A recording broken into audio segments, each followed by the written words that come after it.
Hola a todos. Para terminar con este grupo de enfermedades, vamos a hablar de la fiebre hemorrágica argentina. Es una enfermedad viral grave que aparece en la década del año 50. Es una zoonosis viral, también conocida como mal de los rastrojos, virosis hemorrágica del noreste argentino, noreste bonaerense, perdón, llamada también gripón o mal de O'Higgins. Es una enfermedad aguda endemioepidémica, generalmente de zonas de mayor producción agropecuaria, Buenos Aires, La Pampa, Córdoba, Santa Fe. Es producida por el virus Junín, como ya dije, fue aislado en el año 1958. Tiene los hospederos naturales y reservorios, son unos roedores campestres, así que es una enfermedad transmitida por roedores, como el hantavirus. Se caracteriza por fiebre, alteraciones hemorrágicas, renales y neurológicas. El virus es de la familia de los arenavirus, que produce una infección persistente en roedores, sus reservorios naturales, sin enfermarlos. Podemos conocer algunos otros arenavirus del mundo. Tenemos los del viejo mundo, el virus de la corioretinitis linfocitaria, el virus Lassa, o los arenovirus del nuevo mundo, o las fiebres hemorrágicas sudamericanas, también conocidos, donde incluye el virus Junín, la fiebre hemorrágica argentina, el virus Machupo, la fiebre hemorrágica boliviana, el virus Guaranito, la fiebre hemorrágica venezolana, el virus San Pablo, la fiebre hemorrágica brasileña. El virus es un RNA con envoltura lipoproteica, se puede aislar en cobayos, ratones lactantes y ratas y sirven para el diagnóstico de certeza. La zona endémica de esta enfermedad es la de mayor producción agrícola ganadera de nuestro país, que incluye Buenos Aires, Santa Fe, Córdoba y La Pampa. Tiene una superficie aproximada de 150.000 kilómetros cuadrados, en la cual se encuentran expuestos unos 5 millones de habitantes. Los hospederos naturales y reservorios de este virus son un tipo de ratón campestre, donde podemos encontrar varios géneros y especies, los Calomis musculinus, Calomis laucha, Acodonaceae y musculus, a los cuales el virus le produce una infección crónica persistente, con altos títulos de virus en sangre y en todos los parénquimas, especialmente en saliva, por lo cual contamina el suelo, pasto y el rastrojo. Y se pueden ir manteniendo la enfermedad en la naturaleza, porque se pueden transmitir el virus tanto de forma horizontal como en forma vertical. El hombre, como en otras infecciones que ya vimos, pasa a ser una infección accidental, donde el virus puede entrar por escoriaciones en la piel, porque un ratón lo mordió, por mucosa nasal, oral o conjuntival, por aerosolización de estas secreciones, durante la cosecha de los cereales.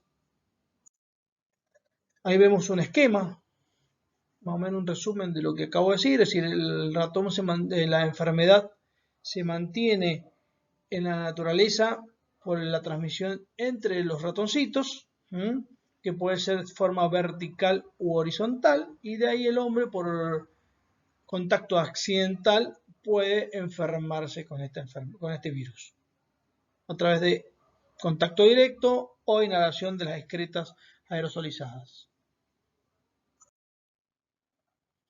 Ahí podemos ver un esquema más importante del ratón y la zona endémica de aparición de la enfermedad. Su aparición se da principalmente, a diferencia del hantavirus, por ejemplo, que era primavera-verano, acá es otoño e invierno, donde aparece la mayor población de ratones porque se alimenta de las semillas de los cereales y del rastrojo. Vemos una fotito del ratón de cerca. Y epidemiológicamente vemos que las personas más afectadas son los trabajadores rurales, porque son los que tienen mayor contacto con el rastrojo y las secreciones del ratón y con el ratón propiamente dicho, en una edad entre 15 y 60 años, con una predominancia en el sexo masculino del 80%. Dijimos que la mayor incidencia es en otoño e invierno. La transmisión interhumana es muy rara.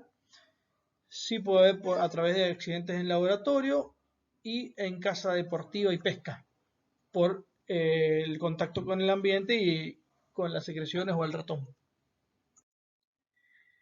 Si vamos a la anatomía patológica, ¿qué vamos a encontrar? Macroscópicamente vamos a ver fenómenos congestivos hemorrágicos con aumento de tamaño del riñón, del vaso y los ganglios linfáticos.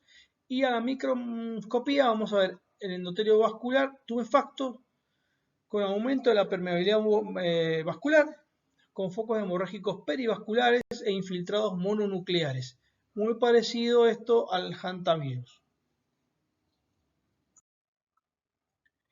La clínica la podemos dividir en 3 periodos: el periodo de incubación, que dura entre 7 y 14 días, el periodo de estado, donde vamos a tener un periodo agudo, que dura entre 2 y 16 días, y donde se encuentran la mayoría de los síntomas, y el periodo de convalecencia, que dura unos 2 meses.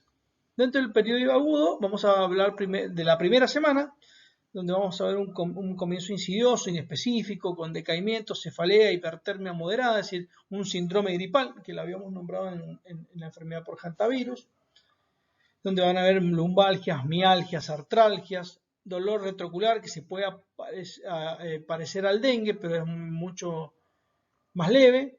Puede haber epigastralgia, mareos, náuseas y vómitos.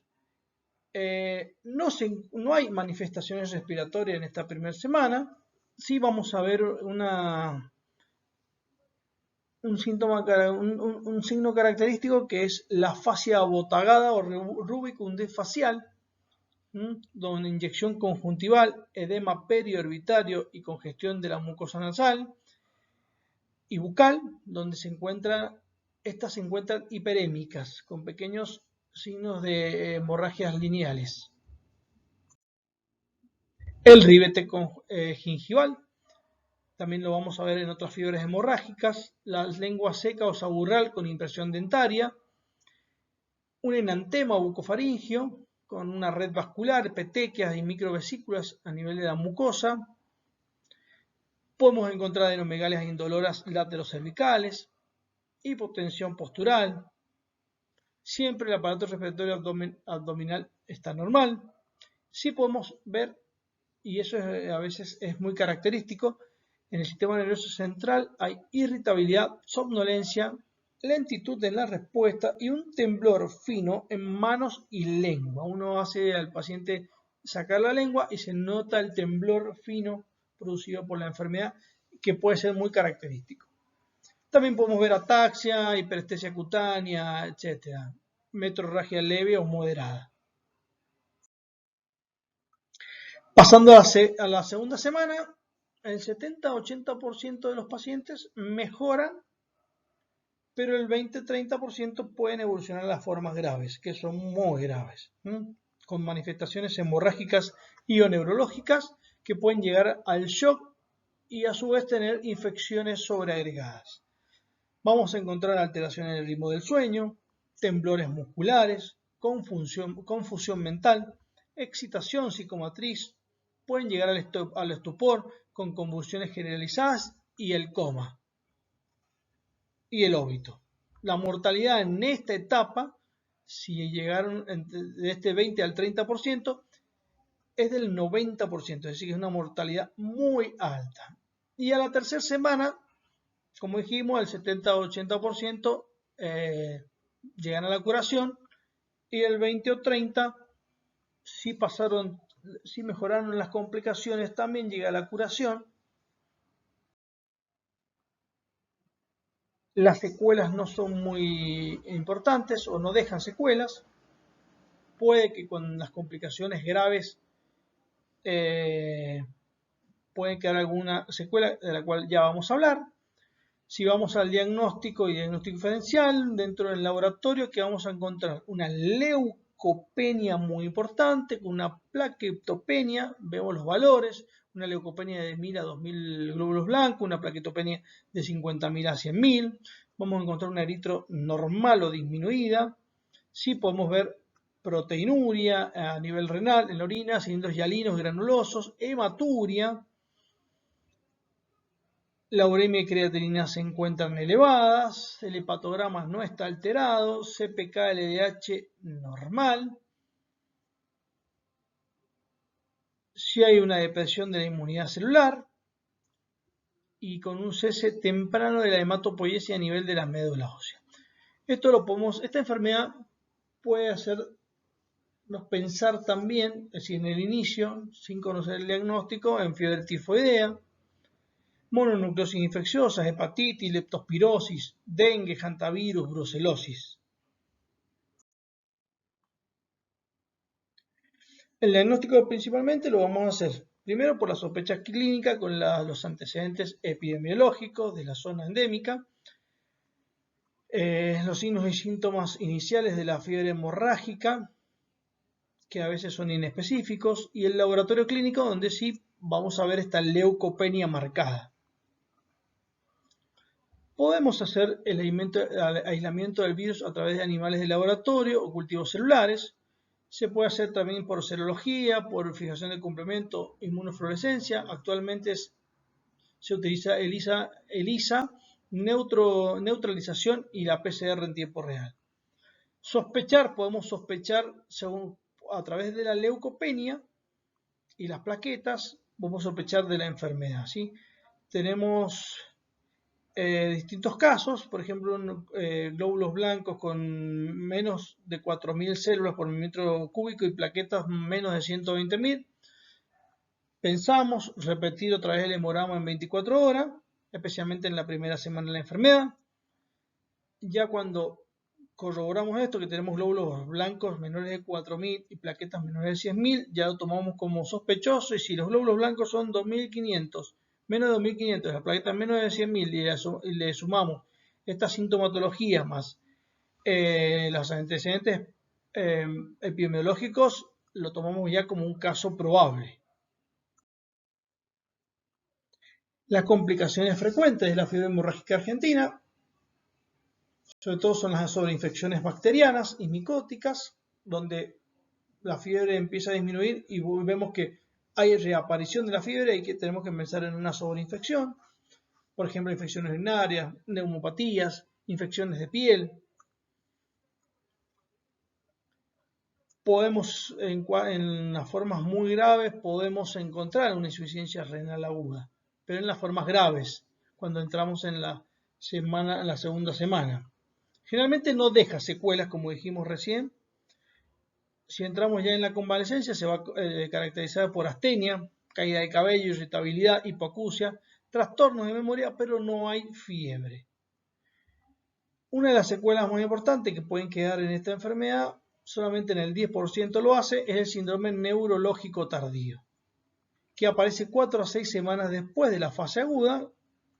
Hay un síndrome febril con manifestaciones cerebelosas, principalmente ataxia, mareos. Los signos y síntomas son paulatinos, puede haber cefaleas, náuseas, vómitos, visión borrosa, dificultad en la marcha. Puede haber diplopía y nerviosismo con cambios de conducta. Al examen físico vamos a ver fiebre y podemos ver parálisis o paresia del sexto par, nistagmus y ataxia cerebelosa. Los reflejos osteotendinosos están normales o disminuidos. En el laboratorio, a diferencia del cuadro agudo de la fase de estado, en este síndrome neurológico tenemos glóbulos blancos y plaquetas normales, el líquido cefalorraquídeo con 20 a 200 células por milímetro cúbico, predominantemente linfocitarios, y proteínas entre 0,4 y 0,6 gramos por mililitro. El tratamiento es sintomático, la evolución es benigna y se recuperan en 1 a 3 meses. Al tratamiento, si hablamos de tratamiento, vamos a tener un tratamiento específico que disminuye la letalidad de un 30 a un 1%, que es con el plasma inmune, dándolo en la primera semana.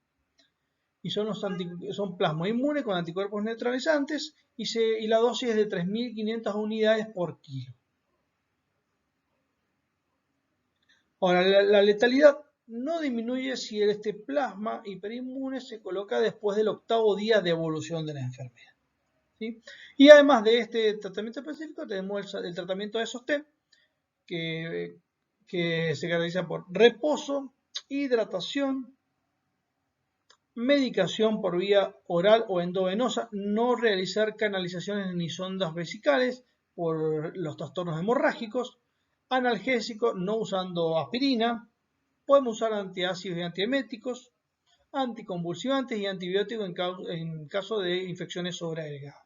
No se usan los corticoides porque no han demostrado ninguna mejoría de la letalidad o de la morbilidad.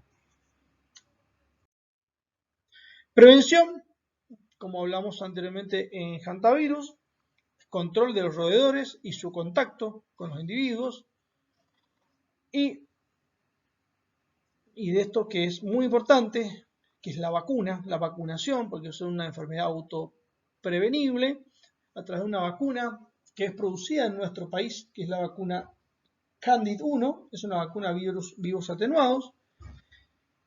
Se realizó un estudio junto con un laboratorio de Estados Unidos, donde se vacunó a 6.500 pacientes entre 1988 y 1990 con una eficacia del 95%, con un efecto adverso no significativo y con un 90% de persistencia de la respuesta inmune después de los 10 años de vacunados. Así que es una muy buena opción, la cual ya está en el calendario en la zona endémica y es producida en nuestro país, en el Instituto de Pergamino. Así que bueno, con eso terminamos los teóricos. Muchas gracias por su atención y espero que les haya servido.